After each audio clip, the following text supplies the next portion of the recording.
gawa sa malunggay, turmeric at cinnamon bark. Kaya napakaraming health benefits. Pinatamis pa ng stevia para pwedeng uminom kahit may diabetes. Santon Gold Herbal Tea. Dito ka na sa Health Tea. Santon Gold Herbal Tea. Kapoy ilis-ilis ang habon nga makapakinis ng imong kutis? Luyag mo bala better skin soap nga hindi makasunog kag hindi hapdi sa panit? Introducing Clear Skin Herbal Soap. Clear Skin Herbal Soap makaprotekta sa skin cells agud malikawan ang skin damage kay may ara ini sang Glota Kojic with virgin coconut oil, rich in vitamin C, antibacterial kag antifungal. Para always looking young and fresh, mag Clear Skin Herbal Soap with Glota Kojic and virgin coconut oil. Available sa mga butika. Kating babalik-balik lang? Gamit na ng Santon Plus Herbal Oil. Epektibo sa mga skin allergies at skin diseases. Isang pahid lang ng Santon Plus Herbal Oil. Tanggal ang kati-kati. Santon Plus Herbal Oil. Ang pamahid na all-in-one sa presyo magaan. Sister Pain. Ako gali si Arjo, isa ako kapanday. Apiktado kay sa ang akon panarabaho bangod sa akon nga arthritis. Side sakit gid akon mga kasukasuan. Mayo lang, mayara na Sister Pain. Dasig lang madula, dason ang sakit. Tuloy ang hanap buhay. Sister Pain. Tanggal ang pain. Fast and safe. Sister Pain. Symptoms present. Consult your doctor. Sa mga butika. Bitin ka ba always sa kape mo? Bitin.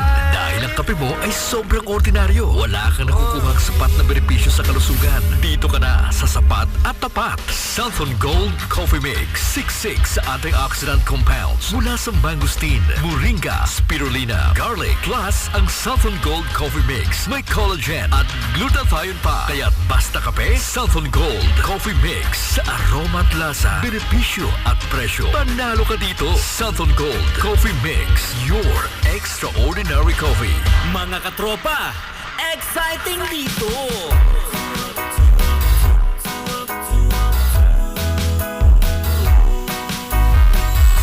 Umaga pa lang, mapapangiti ka kapag Xfm na ang kasama. Ang iyong gabay sa araw-araw, kaya saan ka pa? That's right! Dito ka na sana muna, radyo na pinakamasaya. Katropa mo forever, Xfm makes life better. Kami ang katropa mo, exciting dito. Saan man sulok ka ng mundo, araw-araw maaasahan mo. Xfm makes life better. Katropa mo, katropa ko, katropa ng lahat, katropa ng bawat Pilipino. Katropa mo, katropa ko, katropa ng lahat, katropa ng bawat Pilipino.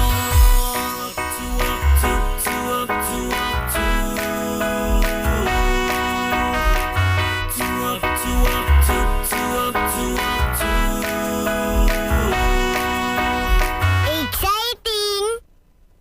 Puto at lisa mo ba ay napakarami gamit ng Santon Plus Herbal Oil. Healthy na ang anit mo. Tanggal pa ang nakakainis na kuto. Santon Plus Herbal Oil. Ang pamahid na all-in-one sa presyo ng Santon Plus Herbal Oil. Ako si Sarah sa mga katutan ni Luis. Ako po call center agent. Bigid ako nag-rapa mailing tungkol sa pulo sa trabaho. Ibang kaya po sa ako sa Sister Pain. Sige na magulang pagsakit sa akong ulo. Sister Pain. Tanggal ang pain. Fast and safe. Sister Pain. Symptoms present. Consult your doctor. Sa mga butika. Santon Gold Coffee Mix. Ako si Merbesa ako ka-nurse. Ang sikrito ko nga active gid ako sa work.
your service.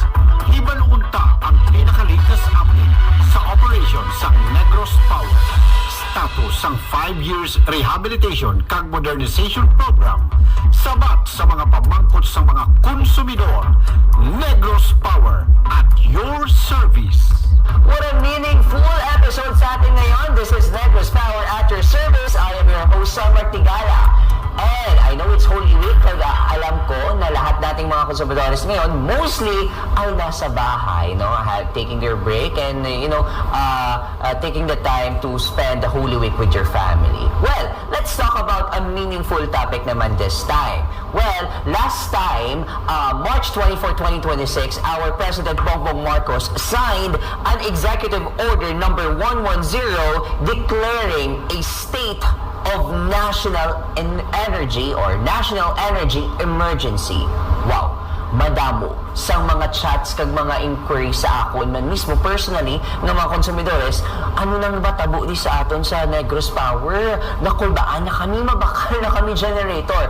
Well, stay put lang kita, hindi magpakakulba, kay nagpa-schedule ko dayon interview sa atong Vice President and Chief Operating Officer, Engineer Jomel Zaporteza. Engineer, it's time to answer these queries. No, madamo. Maraming questions ngayon on social medias, and I believe marami ding media na tumatawag sa'yo about this. So, what is this National Energy Emergency Declaration ni PBBM? How can it affect us here sa Negros Power? Sige, unang-una, Sunmark, magandang araw sa iyo, magandang araw sa ating mga consumers na nakikinig sa atin ngayon, no?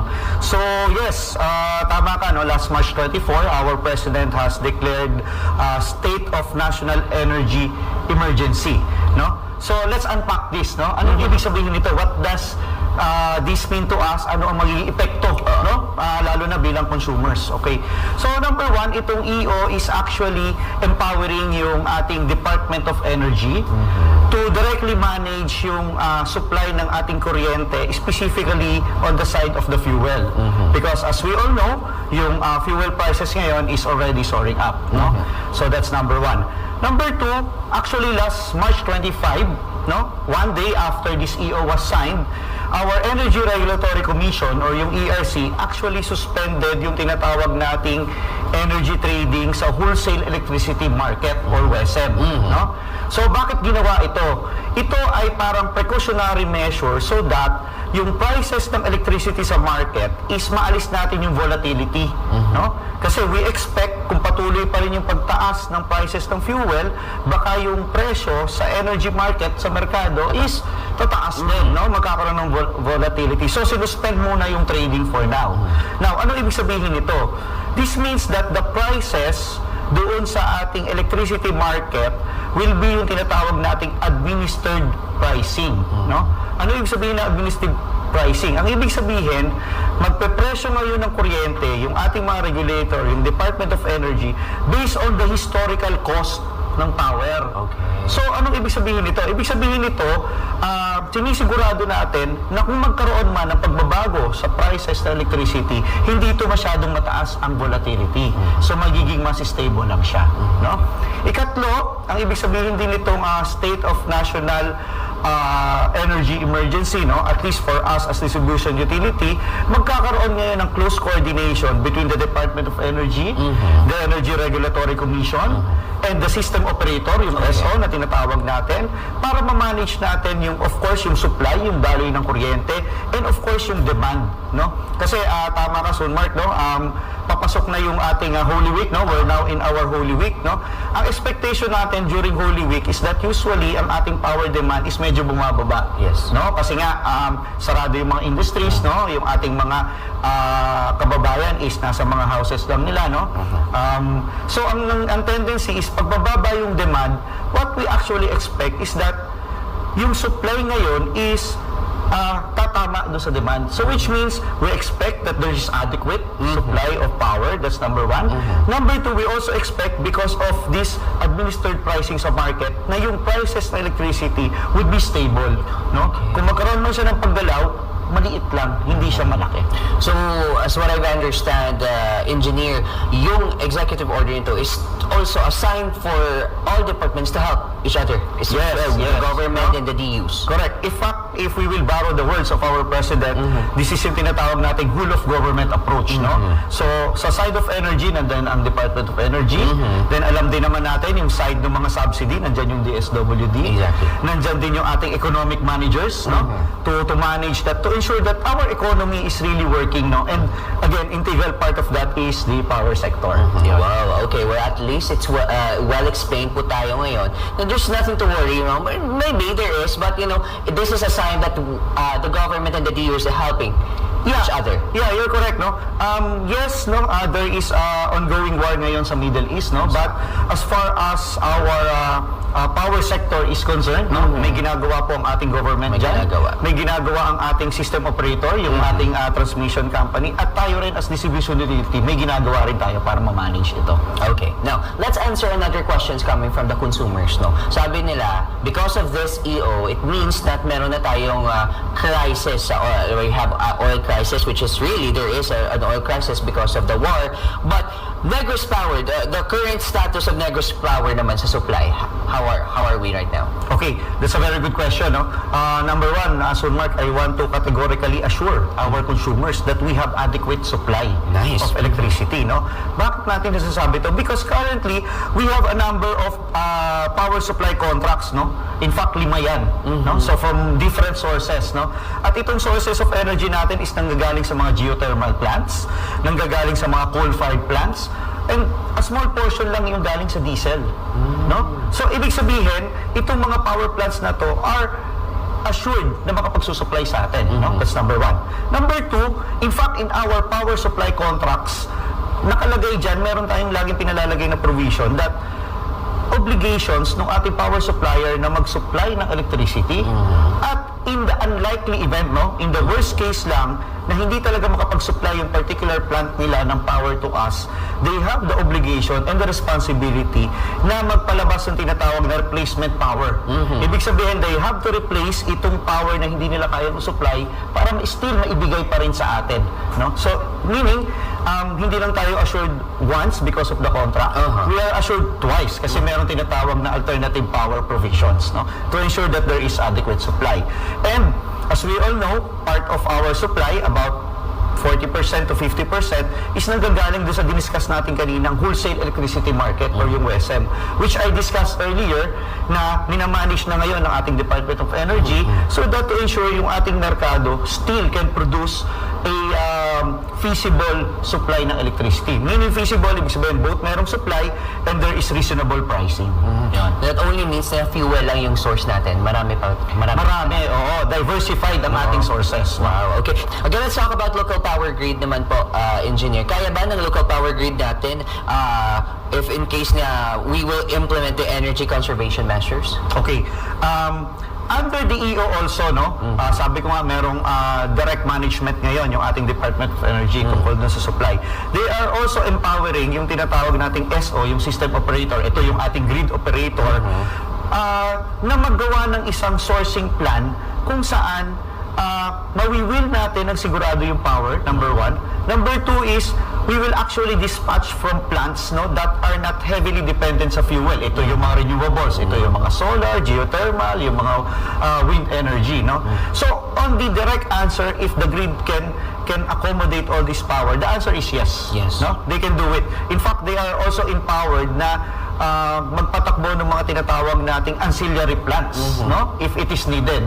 What's the purpose of these ancillary plants? Ang purpose nito is that if there will be some constraints on the line, no? For whatever reason, merong mga plants across the whole Philippines. In fact, here in the Negros Island, in the Panay Island, meron tayo niyan. Patatakbo nila yung mga planta na yun so that to ensure that supply will still flow to our consumers. Okay, well, thank you so much for answering that. Now, let's go with load shredding. Naman po, engineer, are we prepared for this? Yeah. Are we preparing? Okay. In fact, so Mark, may crisis man or wala, lagi tayong may tinatawag na load shedding protocol. Kasi this is a necessary protocol to ensure that the grid is stable. Again, in an unlikely event na even in natural natural phenomenon, for example, nagkaroon ng malakas na earthquake, malakas na typhoon, na may mga power plants na nag-down, no? So, yun, napepersa tayo to activate that load shedding protocol. So, as far as the protocol is concerned, may crisis man o wala, may EO man or wala, nandyan yan. No? And i-activate lang din naman yan if it is needed. Again, as I mentioned earlier, we do not see a shortage of supply, no, in the short term. So therefore, as far as the Middle East crisis is concerned, we don't see na ma-activate itong load shedding protocol natin because of that crisis. Okay, thank you. Now let's go ahead sa operational cost. How do we manage this operational cost? Yes, from our side, in fact, as we speak right now, we are reviewing itong ating mga operational cost, no?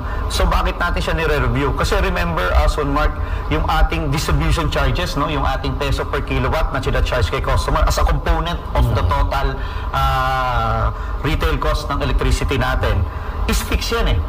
No? Regulated yan. Hindi naman tayo pwedeng pag nagtaas yung fuel, magtaas din tayo automatically ng distribution charge natin. No? So what we're trying to do now is to manage our costs so that we will ensure that we can still deliver the distribution services, the customer services to our consumers. No? Despite our price staying the same, kahit na yung fuel price is already gone up by 100%. Okay. Now, as a consumer naman, engineer, how can we help this time? Okay.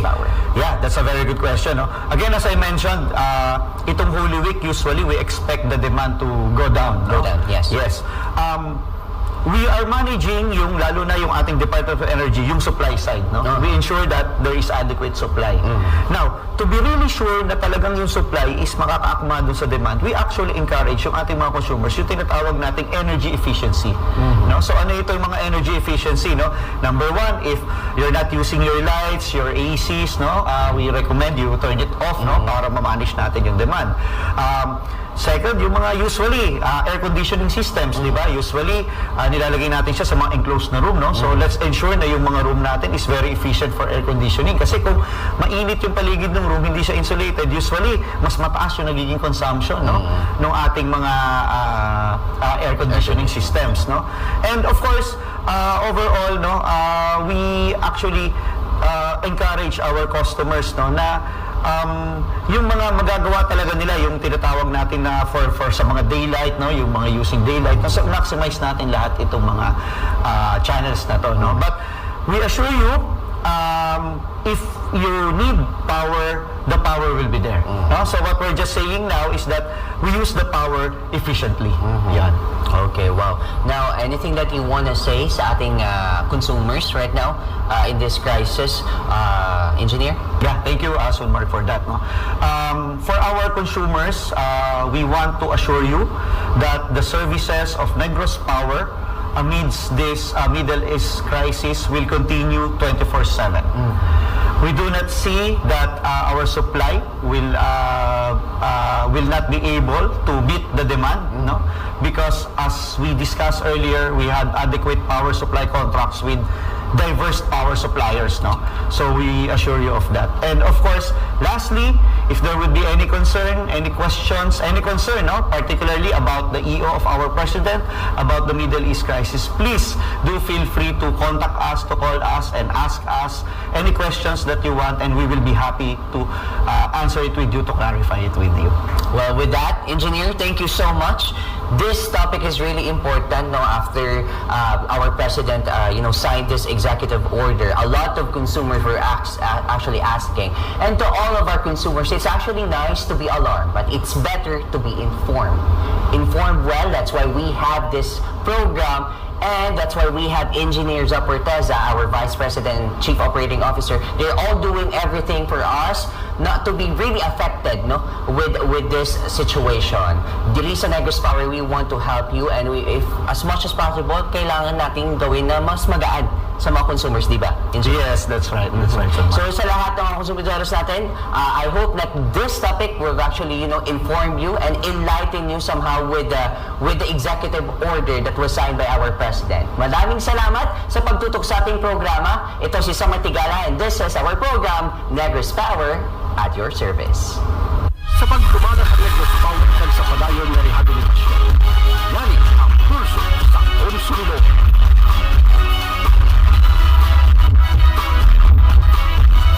Ginano ko na subo ang daw hindi importante. Ginapatay ko na tapos pirasang suga. Kung may tao lang ang mula papasigat, tanan patay gid. Pati gani ang mga aircon wala na kami nagatandar para makasave lang gid sang kuryente. Siyempre, magkini ka sa imong pagkuhan sa appliances, sa pagkuhan sa mga suga, napatyo ni mga suga, kung di na kinanglan ang electric fan, kung mabugna-bugnaw man, hindi ka na mapa-electric fan. Biyahe ko. Iba, aga, kuwan ng itong ginakuhan ko yung patay mga electric pan o kung nagab lang kuwan yung ang suga gina temprano pag napatay mga TV ko ginano. Pulso sa konsumo.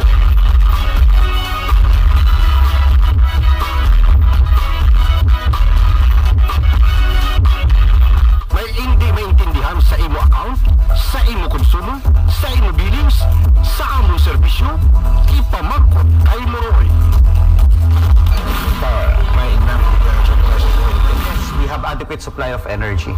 Tapos problem, masaka ba ang kuryente kung kayo nagsaka ang gasolina? We expect movement in the prices, but we do not expect a very sharp movement dito, no? Because of, again, the intervention of our energy regulator in the power supply market. Tapos power, kailangan bala naman mag-alarma sang ginpermahan sang AO, sang presidente.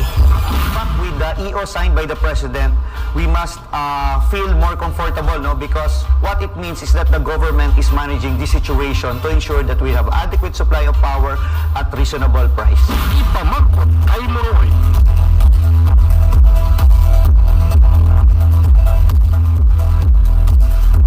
Inyo nabatian ang Negros Power at Your Service Program.